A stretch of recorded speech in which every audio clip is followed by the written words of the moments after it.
Welcome to the Soulful Impact podcast. I'm Brooks Barron, and I'll be your host for this great adventure. I'm so excited that you are joining me. Thank you for being here. The purpose of this show is to explore a new definition of impact, a new way of conceiving the legacy of our lives. The idea is that maybe, just perhaps, the better route towards making the impact that we really dream to make in the world is less about focusing on the external details and immediate results of our actions, and is more about really paying attention to the place within ourselves from which those actions arise. What's the state of mind and quality of being from which we are moving in the world? Are we coming from a place primarily driven by fear? Or are we coming from a place primarily driven by love? I've journeyed through that terrain in my own way, which I'm excited to share a little bit with you on this episode. And really what's brought me to the point of creating this show is, beginning to experience the difference that it makes in our own lives, in my own life, in the lives of many of the people who I serve, when we can find our way to operating more primarily from that place of love and generosity, as opposed to fear and scarcity. So by way of brief introduction, I'm a leadership and transformation coach. I live in the beautiful Rocky Mountains of Colorado, and I serve high performers of all disciplines who are navigating some kind of transition in their life and are looking to turn a new page. And often what is happening with these folks is that there was a prior strategy that they had been executing for perhaps all of their life, or at least a very significant chapter, that is no longer working. It's an old way of being that has kind of run its course. And in my work with these incredible people, what I find again and again is oftentimes that outdated strategy is rooted in some kind of old story and fear-based story specifically that usually emerged sometime early in our lives, in childhood. And the strategy that has made these folks successful was in part a way of dealing with or compensating to that early childhood experience that in some way engendered some sense of lack, not enoughness, pain, fear, and a need to control, a need to be in control of one's own appearance, one's own reputation, and as much as possible, one's own life and external circumstances. This strategy of control is often really aimed at keeping us away from a deeper experience of shame, a deeper wounding on some level on which we believe that we are fundamentally flawed or unworthy. And therefore, we must prove ourselves or earn our keep.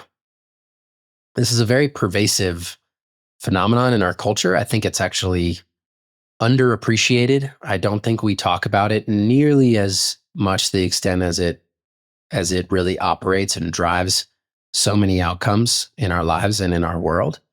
That's a big reason why I'm here launching this show, because I think that when we do pay attention to this pattern, we start to see that a lot of outcomes and realities in our world that I think most of us would agree are less than optimal.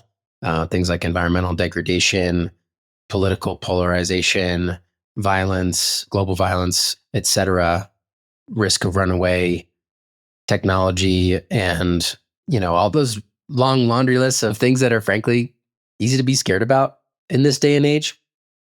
I think a really underappreciated aspect of what creates those patterns is our consciousness, and is how much we are being driven to act from this deeper place of fear, this sense of not enoughness, this ingrained belief often buried pretty deep in our unconscious, that we're not enough. And it's been really meaningful for me to recognize how deep this goes in particular, our Western sort of Judeo-Christian traditions, all the way back to our origin creation stories of Adam and Eve and the fall from grace and original sin. We've adopted this idea in our society for a long, long time in our lineages that we were rejected by nature, that we basically screwed up and are paying the price for it. And God, like my heart breaks even just saying that.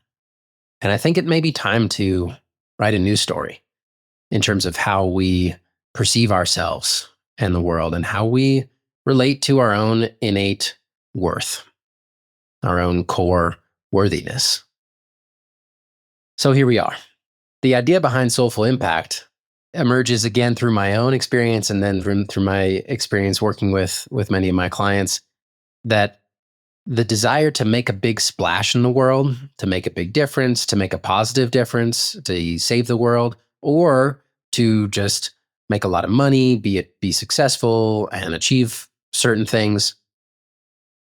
I think that is like a common costume that the core wound of unworthiness and shame likes to wear. In other words, there's a lot of high performing and high functioning people out there who tell themselves that they're driven by those things or other things in that similar category, when on a deeper layer, perhaps the real operative driver, the real operative motivation is one that comes more from that inner place of fear, shame, and unworthiness or lack. So maybe this resonates with you, maybe it doesn't. I don't need to be right about it. I'm excited to invite you on this exploration of this show to journey into what if this were true? And we're going to be sharing a lot of beautiful stories and inviting a lot of amazing people on this show to tell their story through this kind of lens. There will be a theme that I think you'll see of folks who have quote unquote made it in some way, in their own way. They become successful and then realize that the strategy that got them to that external success, as great as it was for, that purpose, for that chapter, it's maybe not actually what's going to cut it for the next layer, the second mountain, if you will, around actually building a life of deep meaning and fulfillment and actually having an impact in the world that when it comes to the end of your life on your deathbed, you can feel deeply proud of. And also an impact that doesn't require you to feel like you need to make trade-offs between the success of your work and the thriving of your family and how present you can be in your life, or how healthy physically, mentally, emotionally you can be, how well rested you can be while still making an actually tremendously valuable impact, arguably more valuable than is even possible to create from more of the fear-based place. That, in my experience, is what actually begins to open up when we start to do our own inner healing work and create that more love-based motivation from within ourselves. So that's what this show's about in a nutshell. And to kick us off, I'm just going to share a little bit of my own journey and kind of how this theme played out in my own life. So I was born into a very loving and supportive and nourishing family environment, a very privileged family environment. Growing up here in Colorado, spending a lot of time in the great outdoors, never needing to worry about money, having an incredible education, incredible artistic and playful, wholesome, creative family environment. So on the one hand, I had the blessing of kind of knowing how beautiful and soulful life can be, knowing what it can feel like to be surrounded by love. And then I also found my own way to this core wound of shame and unworthiness, which I actually think is perhaps so common in our culture that it's almost like no matter how privileged and nice of an upbringing you have, like the people I meet, vast majority of them, even if they've been very well off and well taken care of, have some version of this. It's almost like it's a feature of our collective consciousness on some level.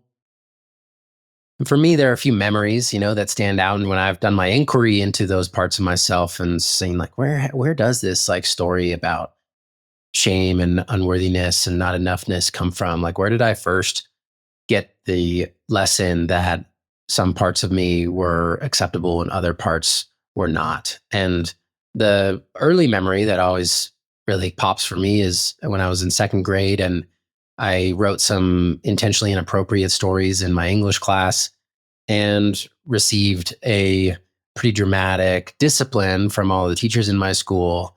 I wasn't physically disciplined, but I was sat down in a circle of chairs all alone in the cafeteria with all the other adult teachers in the small elementary school, probably like a dozen adults around me, and peppered with questions like, do you feel safe at home? And are you going to be violent at school? And I was just completely overwhelmed by the disapproving faces and the pressure that I felt. And I just caved. And I can feel it now, this like caving sensation in my chest of like this black hole opening up that I just plunged into and just really internalized this story of like, oh, it's not just that I did something bad, like I am bad. I was showing my authentic colors, and this is the result. I am so ashamed. I was so ashamed by that experience that I didn't tell anybody about it, not even my own parents, for at least I think like 15 years after it happened, until I was an adult.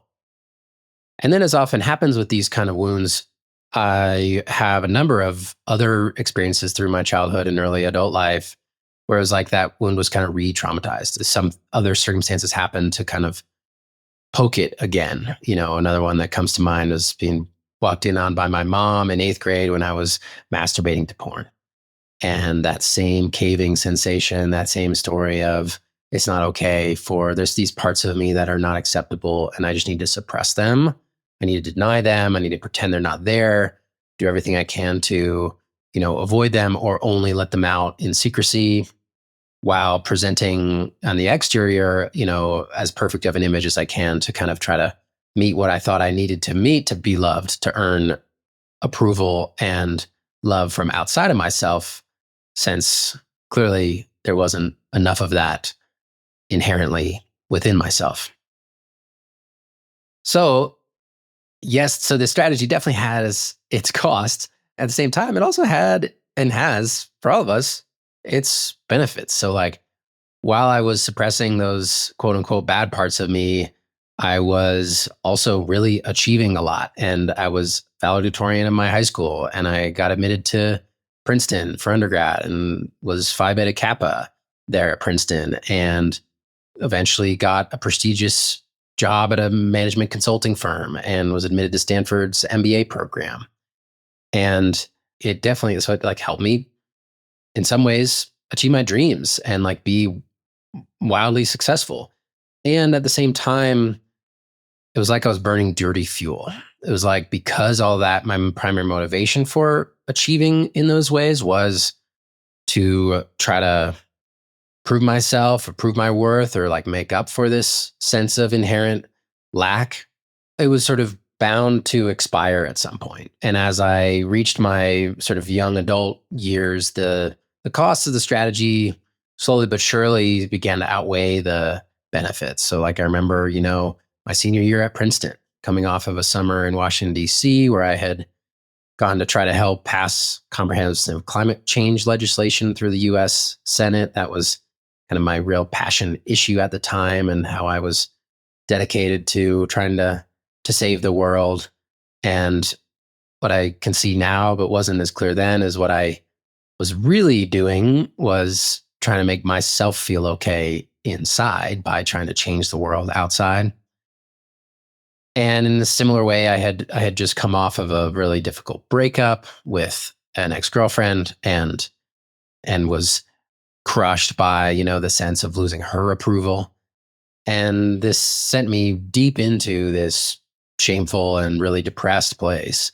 Followed my senior year, where I was just so stuck and so convinced that I was a failure and that I would never get anywhere in my life and that the world was a mess and that all was lost. And there was this dream that I had, this recurring dream of spiraling down within these flames into this black abyss. And man, I would wake up gripping anxiety in my chest from that dream. And all I knew how to do was just to actually double down on my same old strategy of suppression and control. So at that point, the costs were building, but they weren't yet great enough to actually initiate a change. And also, I didn't have around me people who were providing me with a vision of what this different possibility could look like, because that's another thing we need to have before we can really change in a deep way.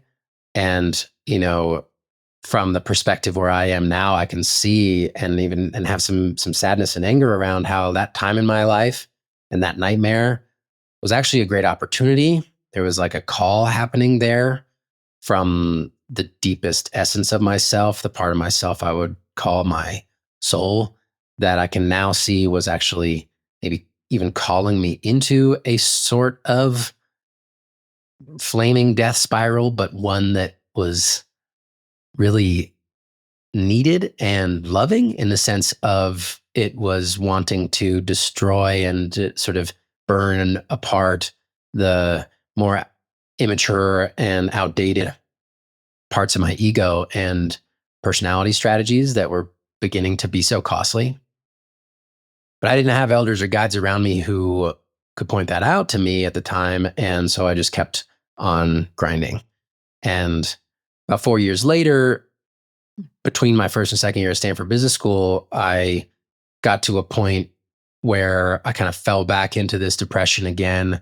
This time it was triggered by being in an internship that I thought was everything I wanted, that I'd worked really hard to get into, but then actually finding myself really unhappy in it day to day, and just totally spinning out on like, who the heck am I even? Like, do I even really know what I want? Am I ever going to be happy? Am I just a complete failure? There's something wrong with me, and that's why I'm unhappy? And gratefully, it was at that time during that summer that I first was introduced to an organization called the Animas Valley Institute and an initiatory experience called a vision fast, a wilderness rite of passage, that in this case is sort of a modern incarnation of a tradition that's really existed across the globe and across time amongst nature-based peoples for millennia, and still does in some forms in surviving nature-based cultures, that I now have come to believe is sort of gravely missing in our modern Western world, and actually has the ability to meet this need for letting go of the old story and welcoming the new in a particularly powerful way. It certainly spoke to me as someone who'd grown up always drawn to nature and loving nature.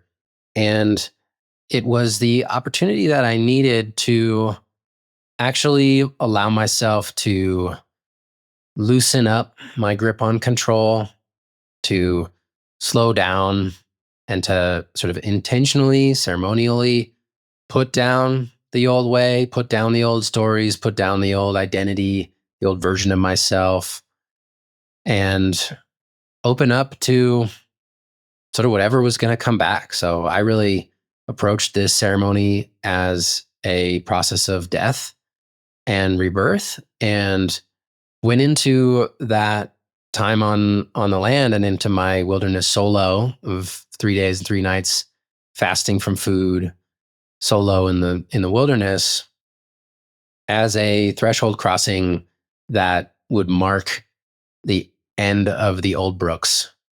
And honestly, it was terrifying to like relinquish control in that way, to sort of put aside or loosen my grips on the grand plans that my mind had made for my life, that I had sort of believed would be what would make me happy and fulfilled. But enough time had passed that I was sort of seeing through that idea and seeing that my mind wasn't actually going to chart the path for me to the real meaning and fulfillment and peace that I craved. And nor was it going to actually maybe chart the path for me towards really making the impact in the world that I dreamed of making and that I always kind of knew or sensed on some level that I could make.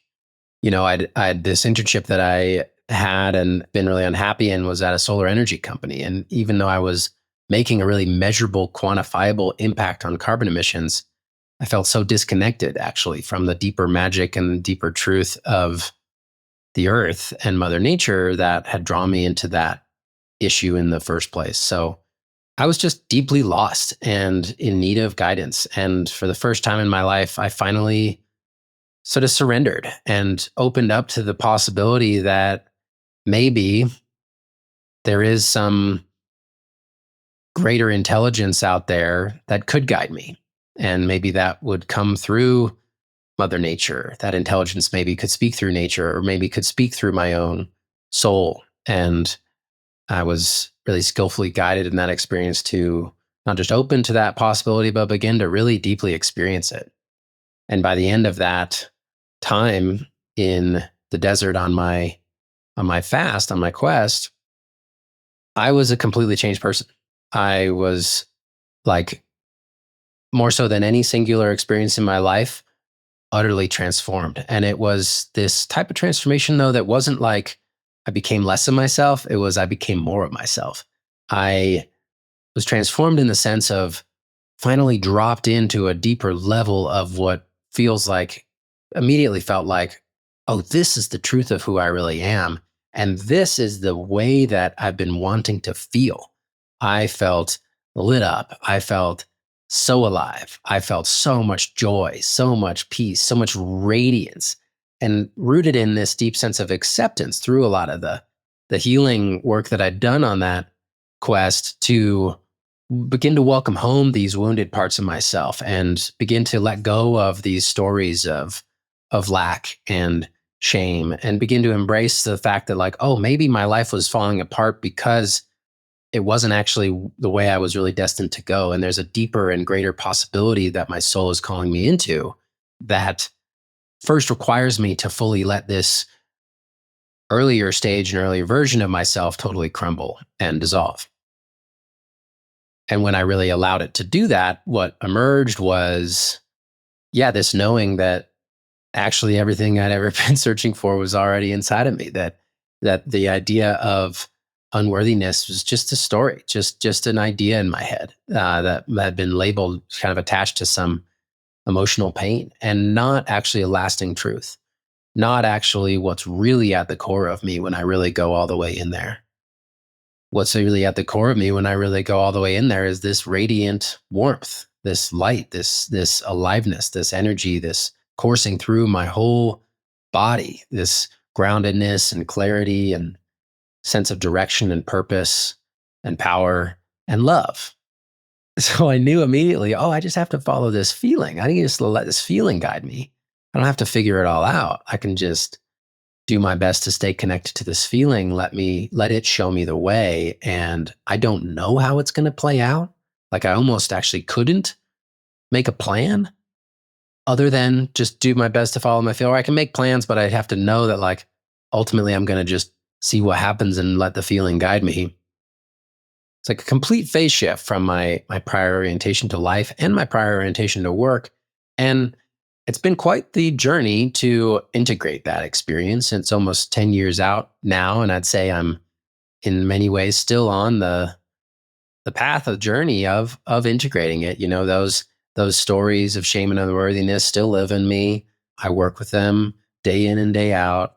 And thanks to a lot of the time that I spent just doing my best to find my way back to that feeling of what's really at the core of the truth of who I really am, and all the tools and amazing mentors and guides that I discovered in that journey, I have just drastically flipped on its head sort of the proportion of my life experience and really expanded in a really beautiful way that experience of radiance, that experience of completeness and wholeness and joy and love. And then from that place, the sort of inspired creativity that begins to come, the ability to see ways that, wow, the world could be so much better and more wholesome, more loving.